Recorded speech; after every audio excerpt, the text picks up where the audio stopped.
Britain's royal palaces. Symbols of power.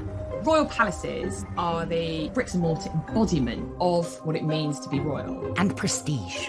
To see it is to believe it. It's a veritable feast for the eyes. Packed to the rafters with incredible secrets. From royal courtships to royal births to royal marriages and scandals, the palaces have played host to all of that. In this series, we step beyond the Golden Gates. We all see inside the palace walls. You feel as if you were being let into a secret world. Learn how these stunning buildings were constructed. This is a mad, eclectic vision of one man. Windsor was built to do battle. It's best not to get locked in one. You don't know when somebody's going to come and let you out. Unveil their spectacular artworks. The royal collection is simply stunning. The story of the tiara is like a spy mystery. We can only imagine how excited the Queen must have been. Delve into their gruesome histories. Frankly, you're going to cut the head off a king. It's got to be done in a palace. And revisit recent events that have shaped the modern royal family. I could see that his legs were trapped. Camilla was one of the most unpopular women in the country. To see those images of the castle in flames, there was an emotional impact for the nation. This is The Secrets of the Royal Palaces.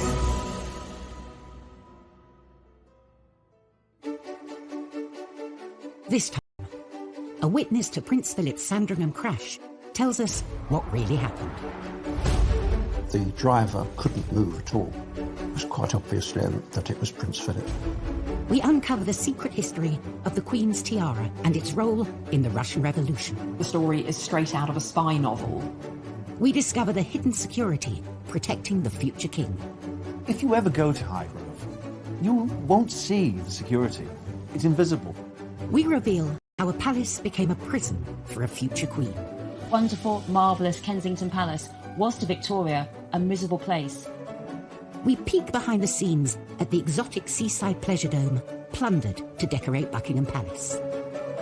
This is a mad, eclectic vision of one man and his fantasy of the East. And discover why the king hid in a cupboard and then lied about it. They wouldn't want to think of their king as this nervous man in a tiny box room.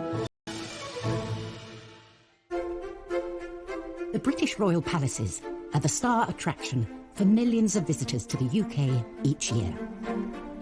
Now, we all want to see inside the palace walls. It's somewhere that very, very few of us are going to get in our lifetime.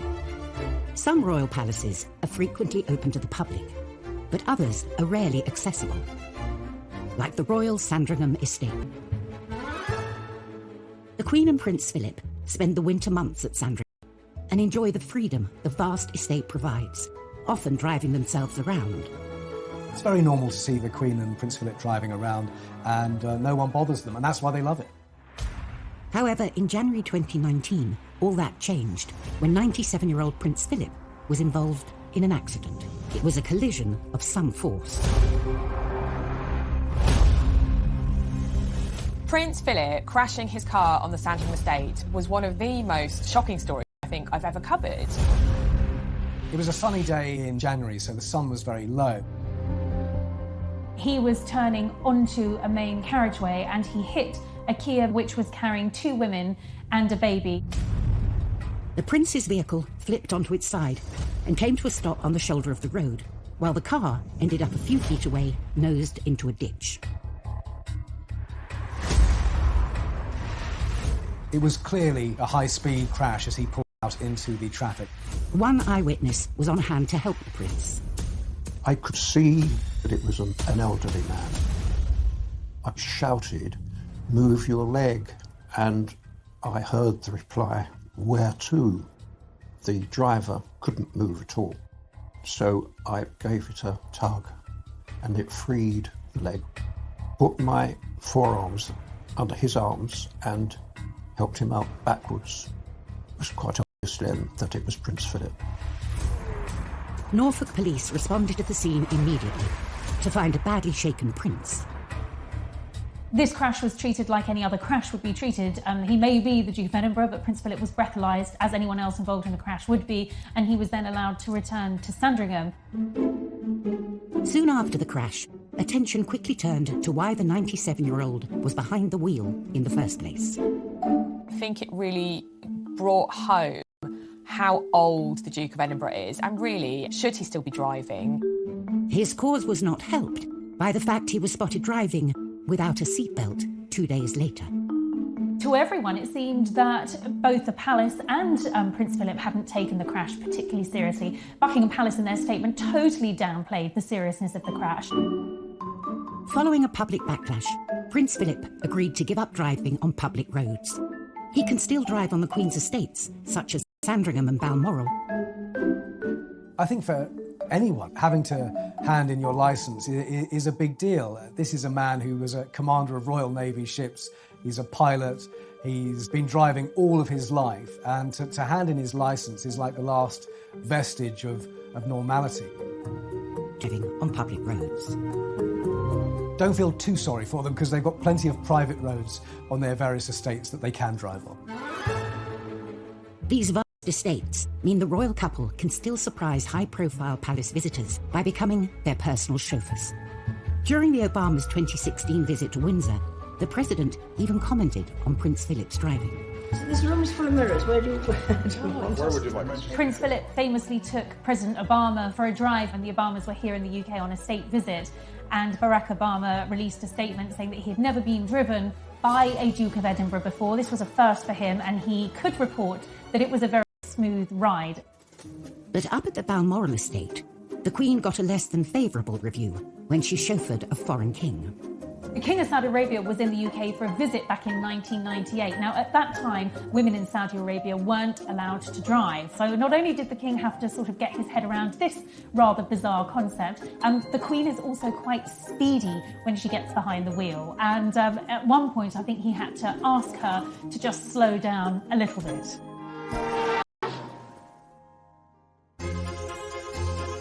The royal family has owned Sandringham for over 150 years. Windsor Castle easily trumps that and has been housing royalty for more than 9 centuries. But not all royal palaces have such historic lineage. The newest palace in the royal portfolio was actually bought and chosen by the future king, Prince Charles. His country house, Highgrove. For Prince Charles, Highgrove is really just home. It's where you kick your shoes off, put your slippers on, get yourself a cup of tea or coffee or a beer and enjoy yourself. It is certainly his #1 home. It has a nice sort of lived-in feel. It's the place where Charles really likes to go to more than anywhere. But one thing sets Highgrove apart from other royal residences. He bought it. When Prince Charles bought Highgrove in the 1980s, I think it was a surprise to everybody. The royal family do not purchase homes, they inherit them. When Highgrove, near Tetbury, came on the market, Charles snapped it up for £865,000. For Charles, it ticked all the boxes as far as architecture, perfect location, and not enormous. 9 bedrooms, kind of manageable. Previous heirs to the throne had opted for the grandest properties on offer, like Carlton House in London and the Sandringham estate. Looks back at some of his predecessors, certainly Highgrove would not be seen to be suitable at all. For a royal mansion, Highgrove is actually quite small. Buckingham Palace has 775 rooms, and Windsor Castle has Charles saw there was potential, and he could make it his own. The house isn't architecturally that precious.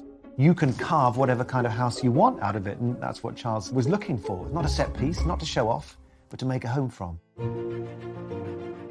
Charles renovated the main house, giving it a neoclassical facelift.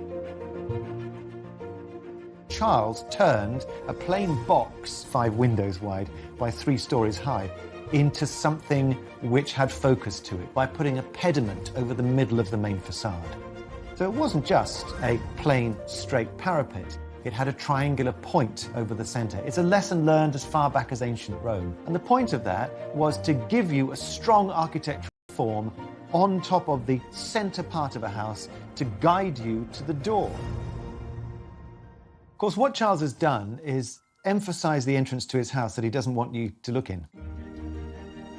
Then, with double the budget he spent on the house, Charles turned his attention to his real passion, the gardens. The gardens are absolutely magnificent. He opens them up to the public a few times a year, and it's one of the hottest tickets of the summer months. The garden is a masterpiece. Charles has consulted all the leading garden designers of his day to produce something which is both contemporary and old-fashioned, and is very much an organic garden with incredible features. 12 full-time gardeners tend some 15 acres, featuring a multiplicity of different gardens. What Charles found at Highgrove was an overgrown and untended garden. But from that, he started to carve an organised, ordered landscape.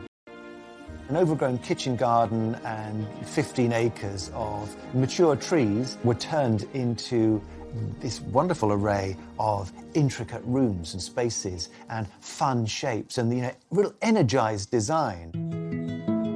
Charles's new gardens created the perfect playground for young princes William and Harry.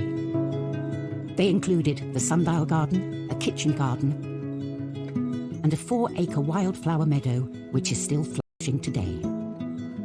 Gardening to him, and I think the natural world and eating off the land as organically as possible, has been part of his life ever since he moved there. And the secret behind his incredible green creations? Well, it might just be His Majesty's royal compost. The Prince was particularly pleased to show me his sewage garden. So the Prince had heard about reed beds, which deal with the sewerage in an organic way. And so that's what he has now. These large but very beautiful reed beds where the bodily waste, which he uses. I think it's great.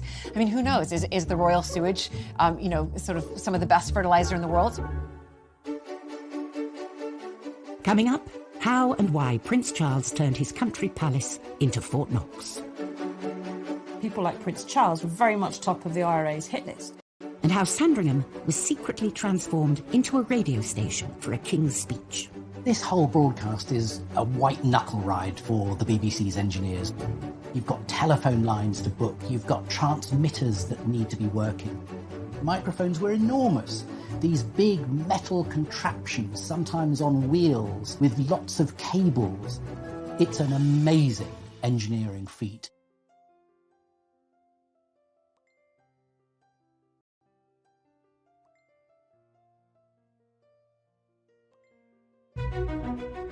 Royal palaces come in all shapes and sizes.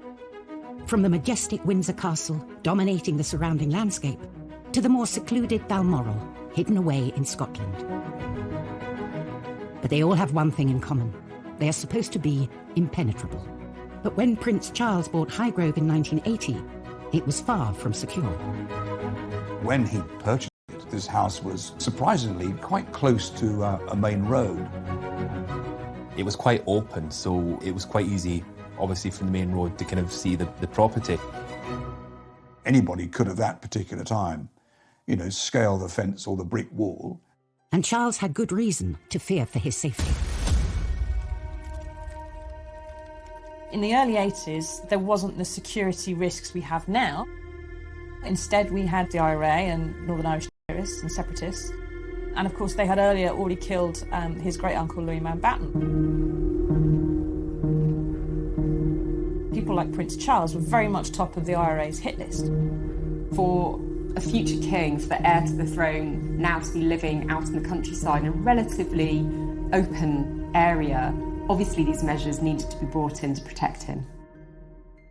Charles's team set about rerouting nearby public footpaths and putting in place an aerial exclusion zone. They also installed secret security perimeters that would take a trained eye to spot. If you ever go to Highgrove to look at the garden, you won't see the security. It's invisible. There's no big fences, there's no barbed wire, there's no patrolling dogs. What you are not aware of is that there are cameras, there are ground sensor alarms, there are police officers in the permanent police station on the grounds who are getting all kinds of data fed into them from the exterior. So, should the perimeters fail, the Georgian house has a secret backup plan, a very modern facility, a panic room. All royal residences have panic rooms, a place where the royals can go in case of emergency. There is one at Highgrove. It's steel-walled, And once the royals are locked inside, you can't get at them at all. It tends to be a room that is safe, that you can lock yourself in with a phone and maybe some water and a sandwich until, the cavalry arrive to retrieve you, drop a rope down through a hole in the middle and escape in a helicopter. It's best not to get locked in one. You don't know when somebody's going to come and let you out. Highgrove's panic room has never been used for its intended purpose, but it was the site of an embarrassing incident involving former Tory MP Rory Stewart. And Rory Stewart had tutored William and Harry, and he became a great friend of Prince Charles, and he was staying at Highgrove one weekend, and inadvertently he went into the bathroom. But this was no ordinary bathroom. It was the panic room. And he couldn't get out. Well, it was armour-plated, the room. So he had to call and shout. And then eventually Prince Charles came in his dressing gown. And they eventually got Rory Stewart out. And with much laughter, I have to say. Prince Charles took it very well and he thought it was very funny. Hidden security keeps Highgrove and the other palaces safe and secure for the royal family. But at Hampton Court in the 15th century, nothing could protect the king from himself. Henry VIII was famously celebrated for his skill at hunting and jousting in royal palaces like Hampton Court, but this passion would prove to be the king's secret downfall. In his early years, Henry VIII was renowned as good-looking, young man, such an athlete. By the end of his life, he got pretty fat, 28 stone, had to be carried around his palaces because he couldn't walk. And he had these dreadful sores that smelt so bad you could smell them from rooms away. In 1536, at Greenwich Palace, Henry has a terrible jousting accident. A horse, covered in all its armour, fell on him. He injured his legs, and this began these really painful ulcers that he had throughout the rest of his life. He really couldn't get anywhere. He actually had a special king's tram, like a sedan chair, that he was carried around Windsor Castle. By 1547, he is too ill. These wounds gave him sepsis. They lanced these awful ulcers with these massive red-hot pokers. His pain made him black in the face. In the 28th of January, 1547, those dreadful ulcers that had made the great king so sick, so in pain, and for many, so repellent, they finally brought an end to his life at Whitehall Palace.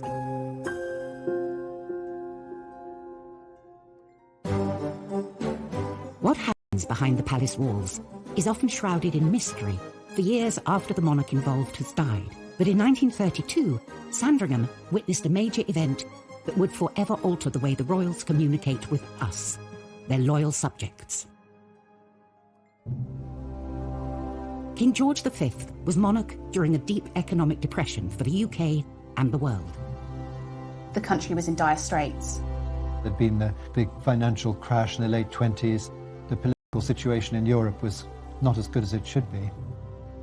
The Dominions were given more independence from Parliament at Westminster, and so the empire was just starting to turn into something looser, the Commonwealth. It was an era of rapid change. The faltering British Commonwealth desperately needed reassurance from their king that everything would be okay. George V had to be that figure to unite the people. He needed to consolidate his position in the new empire and the new Commonwealth. It is a deep pleasure to us. But the king was nervous. While his son, George VI, would famously dread public speaking thanks to a lifelong stammer, it was the groundbreaking new radio technology and its long reach that was putting this confident king off his game. His audience was vast. It was probably the largest audience anyone in the world had ever had up to that point. Prime Minister Ramsay MacDonald finally persuaded the king to give his inspiring address to the UK and the Commonwealth. The date was chosen, the 25th of December. Christmas Day was the most important day of the year for the BBC. The day centred on an extraordinary series of outside broadcasts from all across the empire and all across Britain. This hour-long technological extravaganza was to culminate in the King's address. The king always spent Christmas Day at Sandringham, so this royal home had to be transformed into a temporary radio station. This whole broadcast is a white-knuckle ride for the BBC's engineers.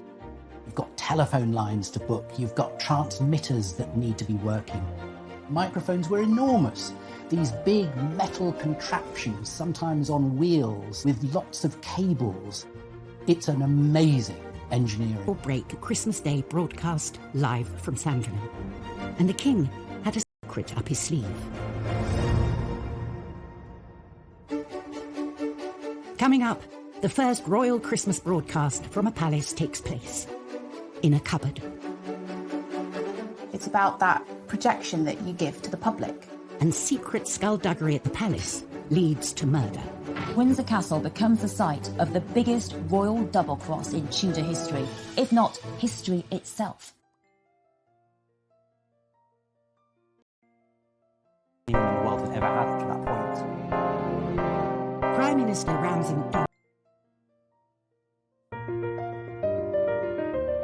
Britain's royal palaces, backdrop to some of the most important events in our history. From Churchill's victorious appearance on the balcony at Buckingham Palace to Harry and Meghan's Windsor Castle wedding. So it was to Sandringham on Christmas Day 1932 that the nation turned for a radio broadcast by the King from the least likely location in the palace. A cupboard is moments away from an address to his people in the first ever royal live radio broadcast. His objective was to unify an empire that was developing into something the likes of which the world had never seen, the Commonwealth. Inside Sandringham, the king had 775 rooms to choose from.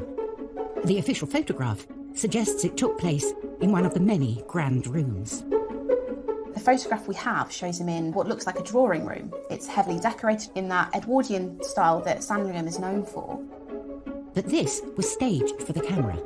The king actually decided to make this important speech from one of the smallest rooms in the palace, a box room under the stairs.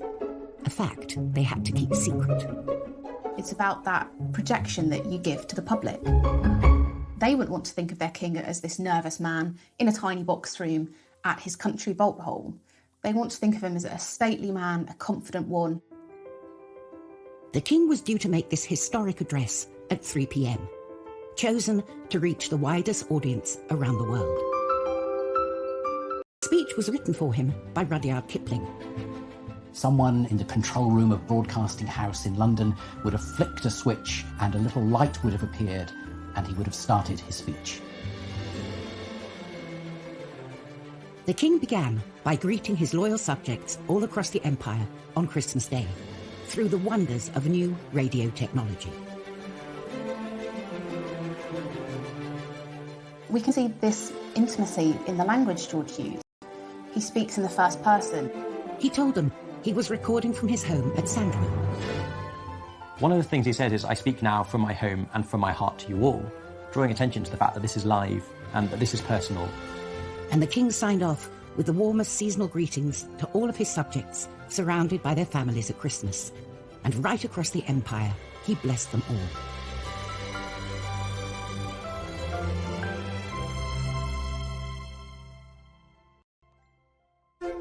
The Christmas address, broadcast from inside a tiny royal box room, was a success, with a global audience of 20 million people tuning in. People could actually hear the king speaking in their own homes through the wireless set. This was revolutionary, and it did definitely bring the king much closer to them. It's an absolutely brilliant speech. It's well written, it's well delivered. As far as speeches go, you couldn't ask for anything more. And I don't think he'd ever delivered a speech as important in his life, and I don't think any of his ancestors had. He made history.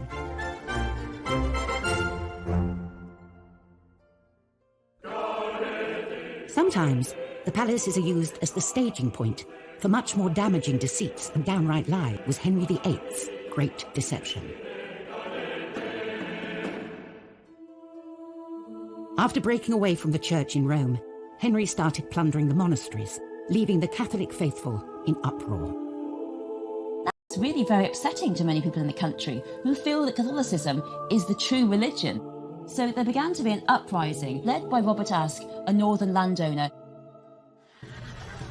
They take Pontefract Castle. They've got 35,000 men. It becomes known as the Pilgrimage of Grace. Henry flees to Windsor, and there he makes a plan. Henry invited Robert Aske to this marvellous Christmas at Windsor Castle. They pulled out the stops. Henry and Robert had a great time. They pulled the equivalent of a Tudor cracker. Henry gave them the equivalent of a Tudor turkey. And even Henry said to Robert, "You can have a gift, a crimson satin jacket." And Henry promised Robert Aske pardons. He said he would consider all the demands. So Robert Aske is convinced that the king means well, goes back to the north and says, "OK, chaps, let's call off the rebellion." No, Henry was only playing at being Mr. Nice Guy, and his plan all along was to get them back. The minute they call off the rebellion and disperse, Henry sends out his men to hunt down the rebels. They are put on trial, and most of them are executed, and Robert Aske himself is hanged, and his body is put in chains, gibbeted in York Castle. It is the biggest signal to the whole country that don't rebel against me. Thus, Windsor Castle becomes the site of the biggest royal double-cross in Tudor history, if not history itself. Regardless of the odd stench of betrayal, the royal palaces are a tantalising pit stop for visitors, eager to pull back the curtain and peek through the royal keyhole. And it's not just the buildings themselves that are the object of such endless fascination. It's also the priceless artefacts accumulated by kings and queens through the centuries. The royal collection is just stunning. It's extraordinary to walk around the palaces, and wherever you look, you are surrounded by the old masters, and every sculpture, every vase is precious and priceless. Palace art and artefacts come from all over the world. The royal collection is bursting at the seams with art from China and Japan. It holds some of the most historically important examples of Eastern art that exist in the Western world. There are more than 2,000 works of Asian art in the royal collection. While many monarchs have added to the extensive collection, most of the Chinese and Eastern-inspired art was collected by George IV. But he was also hugely satirised by the public and the popular press. He was large, he was gouty, he ate too much, he drank too much. Although he was controversial, the things he left behind are very impressive. George IV was a huge patron of the arts and one of the greatest benefactors of the royal collection. He was interested in what was going on elsewhere in the world, and he tried to draw all of that into Britain to make it a more cosmopolitan place. And his tastes are obviously approved of by today's royal family.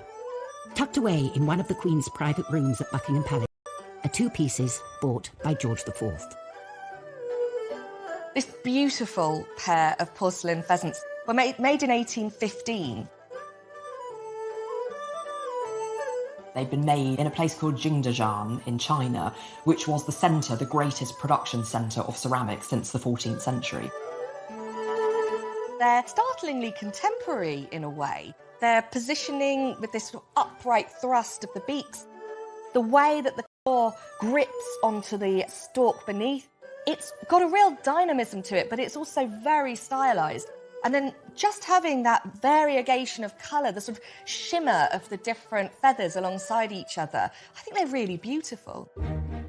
Now they peer over the Queen's shoulder at her visitors, as if they have always belonged there. But this wasn't the first royal palace that these birds were displayed in. They originally came from a different place, a forgotten palace kitted out by George IV.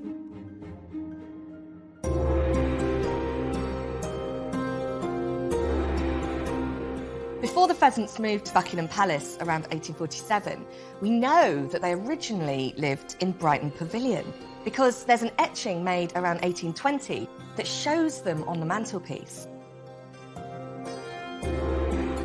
This was the Long Gallery in a palace unlike any other, Brighton's Royal Pavilion. The Brighton Pavilion was George IV's pet project, his passion project. Created when he was Prince of Wales, Brighton Pavilion would be the perfect party palace. You've got Chinese and Indian motifs, you've got Regency grandeur, you've got French influence and Gothic influence. It's this total mishmash of styles. Brighton Pavilion can be considered as a piece of art in itself. A piece of art which Queen Victoria hated.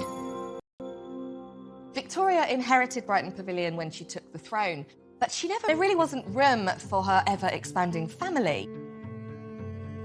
Victoria ended up selling off Brighton Pavilion for just £53,000. She took all these beautiful objects out of Brighton Pavilion, and that is how the porcelain pheasants end up in Buckingham Palace. The porcelain pheasants have been a permanent fixture at Buckingham Palace for over 170 years.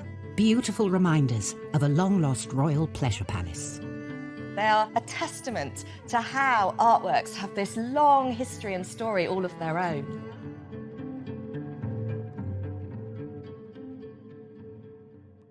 Coming up, the Queen's tiara and the untold story of its daring escape from Bolshevik Russia.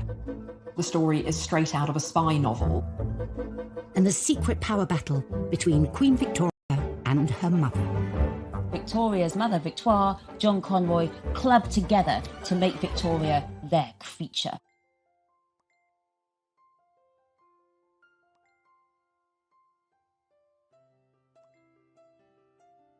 Project, his passion project. Created when he was Prince of Wales, Brighton Pavilion would be the perfect party palace. You've got Chinese and Indian motifs, you've got Regency grandeur, you've got French influence and Gothic influence. It's this total mishmash of styles. Brighton Pavilion can be considered as a piece of art in itself. A piece of art which Queen Victoria hated. Victoria inherited Brighton Pavilion when she took the throne, but she never really liked it. She said that the rooms were too dark, the ceilings were too low, and there really wasn't room for her ever-expanding family. Victoria ended up selling off Brighton Pavilion for just £53,000. She took all these beautiful objects out of Brighton Pavilion, and that is how the porcelain pheasants end up in Buckingham Palace. The porcelain pheasants have been a permanent fixture at Buckingham Palace for over 170 years. Beautiful reminders of a long-lost royal pleasure palace. They are a testament to how artworks have this long history and story all of their own.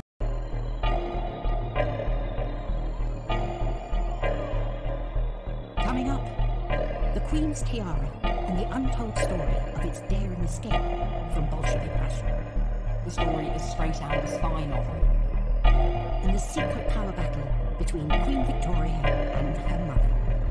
Victoria's mother, Victoire, John Conroy, clubbed together to make Victoria their creature.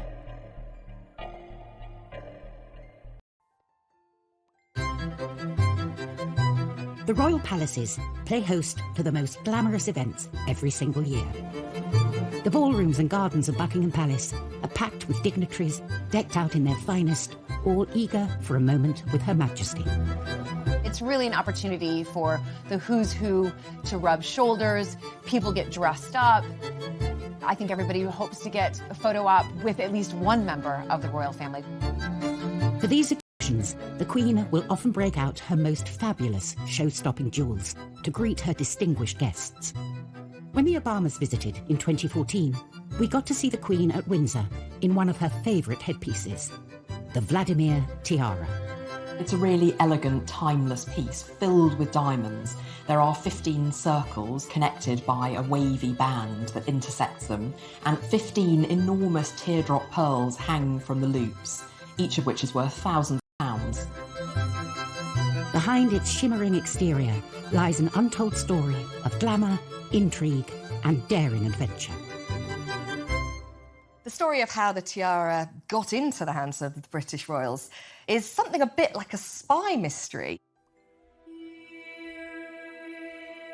The story began in Russia in 1874. It was made by the imperial jewellers to the Russian royal family for Maria Pavlovna, the wife of Grand Duke Vladimir, the Tsar's brother. But after the revolution of 1917, communist Russia was no longer safe for aristocrats as wealthy and prominent as Maria Pavlovna. When the Russian royal family came tumbling down, she hid her precious jewels in a secret compartment within her home, escaping with just her day jewels. The Grand Duchess was the last Romanov to escape Russia, dying in France in 1920. Her family had lost everything, except for the jewels. Hidden in a secret alcove in her palace, the tiara was under the noses of the Bolshevik government for many years. Her son, Grand Duke Boris, persuades an art dealer friend of his to smuggle themselves into the country and get the jewels out.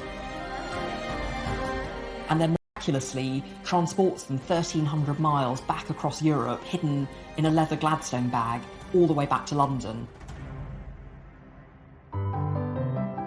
Queen Mary bought the tiara for £28,000. Now, that's about the equivalent of £1.25 million today, a huge amount. It can also be worn with a stunning set of green emeralds and drops that came from her own family's cache of gems. These family heirlooms, known as the Cambridge Emeralds, were amazingly won in a charity raffle in Germany by Queen Mary's mother, Augusta, a German princess and the first Duchess of Cambridge. In 1953, the newly crowned Queen Elizabeth inherited the tiara directly from her grandmother, and it has been a royal favourite during her reign. The Queen wears it all those different ways, and each time it feels like a fresh new piece. There is a Vladimir tiara to suit every occasion. She opted for green with the Cambridge Emeralds when she hosted the Irish Tea Shop at Buckingham Palace in 2014. With a value in excess of £10 million, it's secured in a secret vault the size of an ice rink, 40 feet below Buckingham Palace.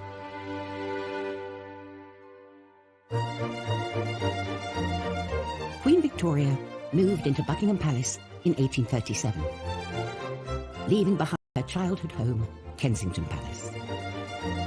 She hated the West London Palace, thanks mainly to the mysterious and secret Kensington system.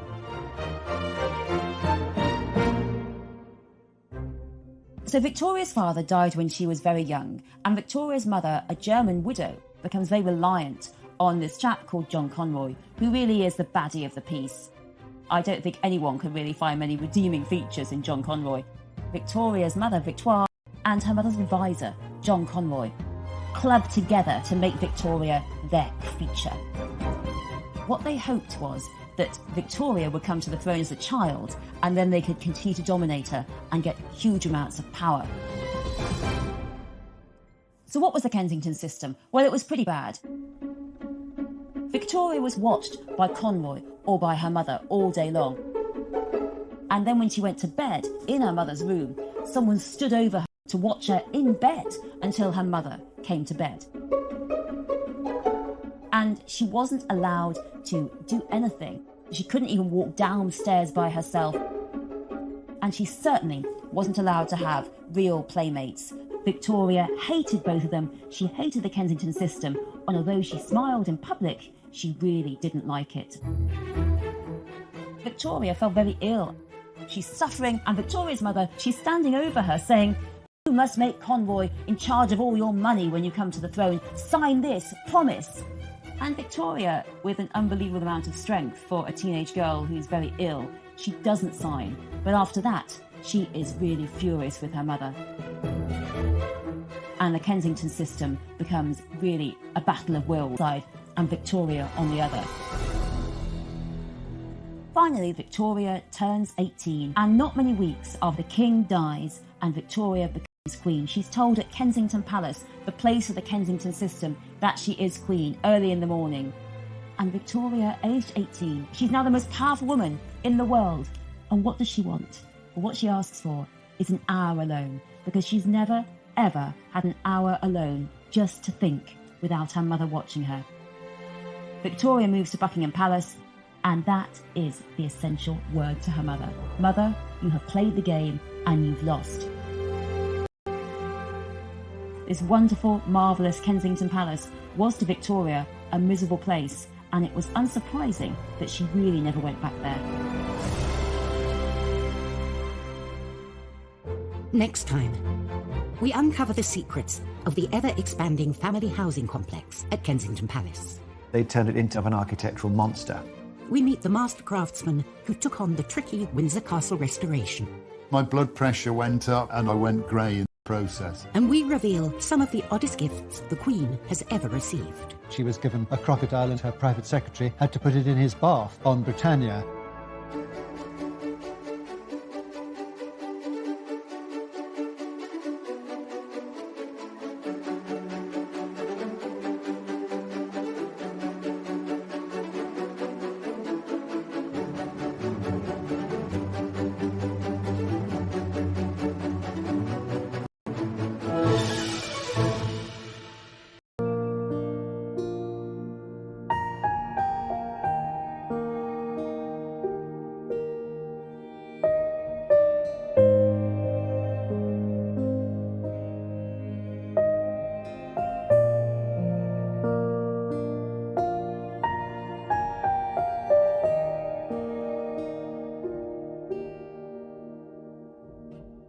It was clearly a high-speed crash as he pulled out into the traffic. One eyewitness was on hand to help the Prince. I could see that it was an elderly man. I shouted, "Move your leg," and I heard the reply, "Where to?" The driver couldn't move at all, so I gave it a tug, and it freed the leg. Put my forearms under his arms and helped him out backwards. It was quite obvious then that it was Prince Philip. Norfolk police responded to the scene immediately to find a badly shaken Prince. This crash was treated like any other crash would be treated. He may be the Duke of Edinburgh, but Prince Philip was breathalyzed, as anyone else involved in the crash would be, and he was then allowed to return to Sandringham. Soon after the crash, attention quickly turned to why the 97-year-old was behind the wheel in the first place. I think it really brought home how old the Duke of Edinburgh is, and really, should he still be driving? His cause was not helped by the fact he was spotted driving without a seatbelt 2 days later.